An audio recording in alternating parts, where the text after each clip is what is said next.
I started Make Your Life Epic out of kind of a guilt almost. People wanted to do lunch, people wanted to meet for breakfast, people wanted me to respond to their email, and I found I just ran out of time.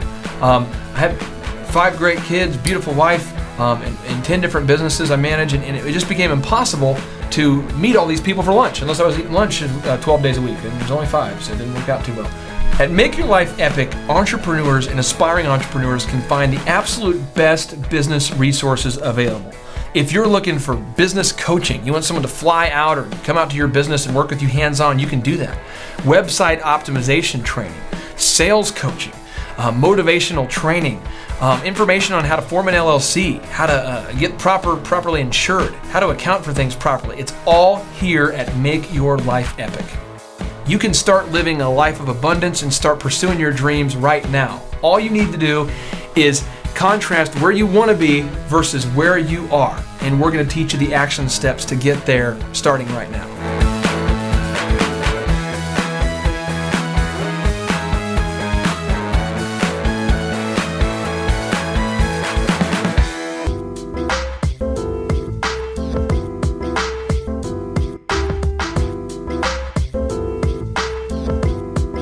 What is your ideal lifestyle cost? What will it cost you to live out an ideal lifestyle? Think about. So let's think real quick. Let's write a number down just so that we can have something we're working on. Write down a number of what you want your gross sales to be 12 months from now, if this works.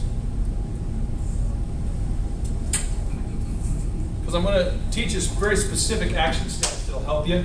But just write down that gross number. No one else will see it, just for you. I just want to know.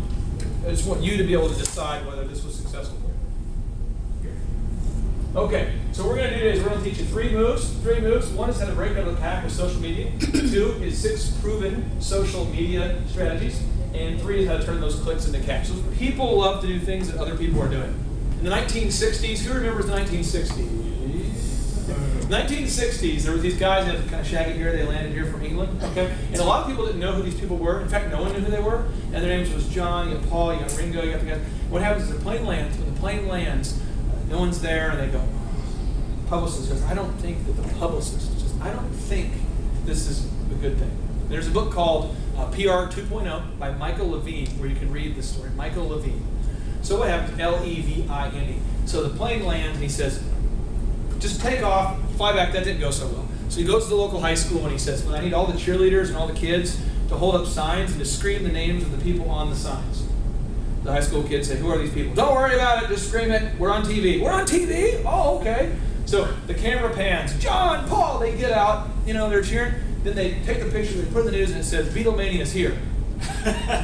Then the Associated Press sees it and goes, Beatlemania's here. And then, Beatlemania.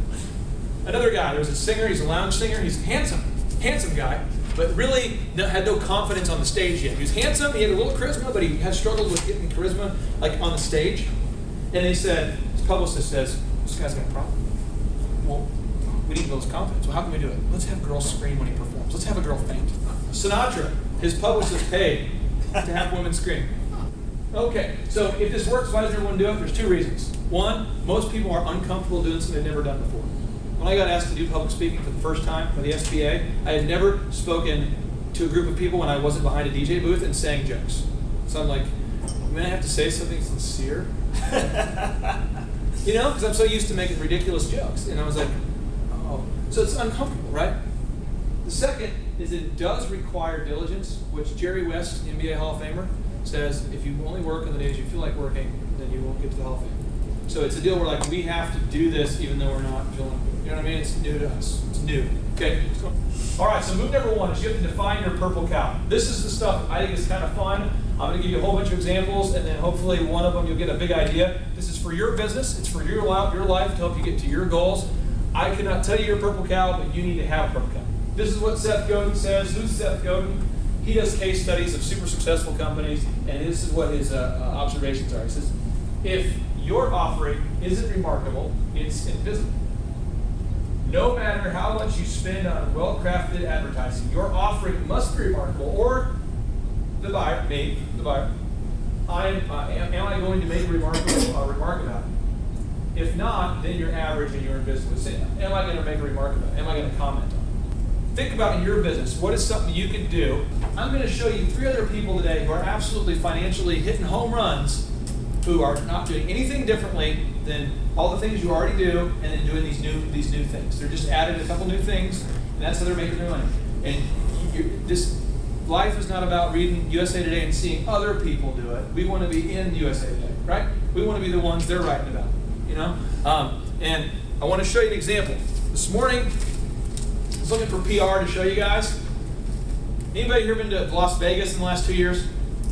When you think of the Palazzo, do you think of a environmentally friendly, green, environmentally neutrally, I mean, it's like a neutral carbon footprint when you think of these big hotels with the big lights? What comes to your mind when you see a hotel with all the lights? Who here, which one of you guys has actually thought that? You're with your wife or your husband and you're touring and you're like, look at all the lights, I wonder what the light bill must be. Yeah, you're entrepreneurs, you have that problem. We're calculating, I wonder how much money they're making. Those suckers, how much they're gambling? And you're processing profits and losses and you're like, this is awesome. Or this is bad. Or you're thinking, this is an article today. It really did happen. I'm going to read it to you and I want you guys to go, okay? Whenever you get this wow, just kind of, so I know it happened. The 50-story complex achieved an unlikely and lucrative milestone after opening in 2008. The Palazzo, a powerful organization, was declared, or a powerful private organization declared the Palazzo an environmentally friendly green building. The world's largest at the time. In fact, they won a $27 million tax break over a 20-year period for including the following things: bike racks, a room card that tells guests when towels to be replaced, landscaping that does not use grass, which local laws prohibit anyway, and a preferred spot for fuel efficient cars. So I ask you, $27 million for that. Yep, here's the deal. Here's the companies that grew, and we're going to get through it. Tom's Shoes. Who here has bought Tom's Shoes or knows what Tom's Shoes is? Sir in the back, what does Tom's Shoes do? You buy one pair of shoes, they send a pair of shoes to some country and they're privileged, somebody doesn't have shoes. My daughters will buy nothing but Tom's because of that. Okay, that's example number 1. How much did they spend on advertising? 0. Was that the idea that they used before they became famous? Or did they become famous first and then come up with that idea? I never heard of it until my oldest started buying Tom's, and she heard about it from another friend. And I don't think I've ever seen them advertised. That's right. The owner of the company, buy in the stores. the owner of the store came up with the idea from the very day one, for PR reasons, and because he sincerely cared about kids, that they, for every time they sold a shoe, would give a pair away. No advertising. Okay? Another example. 2 college kids wanted to start a restaurant. They both liked golfing. Well, both of them didn't like waking up before noon because they were usually drunk. They started a restaurant. This restaurant was struggling. They decided, you know what? We need a purple cow. People like yourself coming up with an idea. They said, bro, what if we had like an Australian theme? Why? Bro, I read this case study. It's called the Service Profit Chain. It's a Harvard case review case study. Bro, it's like kangaroos, kind of talk funny, you know. Good day, mate, you know. Bobby. All right, dude. Let's think. A couple days later, all right, we're doing it. So now we have Australian Steakhouse. There's no other Australian connection. It was just. Now, why did they become famous first and then come up with the Australian theme, or was that why they became famous? You see what I'm saying in this? Now, I call this spiritual hitchhiking, but think about it for a second. You stand in front of this hotel, dumb out. No one pulls over, About an hour later, some guy pulls over. What's up, man? You seem to be dressed okay. You're probably not a pillager or a rapist. Where are you going? I don't know. Okay, well, I'll leave you here. Now, if you say, where are you going? Hollywood. I can't go. Next guy, Hollywood. Next one. Okay, I'll take you halfway. You're eventually going to get to Hollywood. Just throw that out for you, okay? The world cannot conspire to help you if it doesn't know where you're going. What is your cause? What are you about? What's your purple cow? Are we the best? Are we the cheapest? What the heck are we? Let's figure that out. Let's go with our purple cap, okay? So in the context of your business, what is something that you can do that would be, I'm just trying to give you ideas because you can do whatever you want, but it has to be memorable. So if I owned an appliance store, this would be like my plan B, and hopefully someone would come with a better option. But I would say we're going to be the greenest, and so I'm going to start wearing like chia-like clothing that actually grows. I'm going to have one person drifting around, and he's going to wear like a green suit and then greet people, and we're going to give them like organic food samples when they walk in. And people will talk about it. You know what I mean? It'll be something where they will actually talk about it on the news, and it'll become a thing. Have you seen the big chia guy? And it'll start to do people remark about it, okay? So on social media, what could you do that's going to get the woman to comment on Facebook or to talk with the other women in a way that generates that conversation? Does that make sense? Everything I'm going to teach you today is 100% free. And so I am a big non-believer in doing battle with battleships with some of the weapons that we have. And I'll give you the kind of how I look at it. In small business, we're competing against a huge store, aren't we? We have small margins, and we're competing against the juggernaut. And the juggernaut could spend $2 million over the holidays on ads. Have you had this happen in your town? And they just and they just unload this huge massive cannon at you. And then we're there with like a BB gun, like, you know what I mean?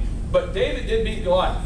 So I'm going to use my slingshot, I'm going to get up close, and I'm going to win, and it makes the big guy mad. Does that make sense? So we are David going against Goliath here, okay? So if you type in elephant in the room and you look it up, it's in Tulsa. We are within 4 miles of the sports clips, the sports clips place. We have Top Cuts. And these guys charge on average about $9 per haircut. Okay, $10. They do little specials like come in, $5 cut day. And so it's a different niche. We don't want everybody. We just want the likely buyer. Okay. For the DJ business, we don't want everybody. We just want the bride who's getting married and has a venue. So I'm asking if you've got a target or a likely buyer. The local media is the same in every market. It's the same. It's like everywhere, same place in America. All the suburbs are kind of the same.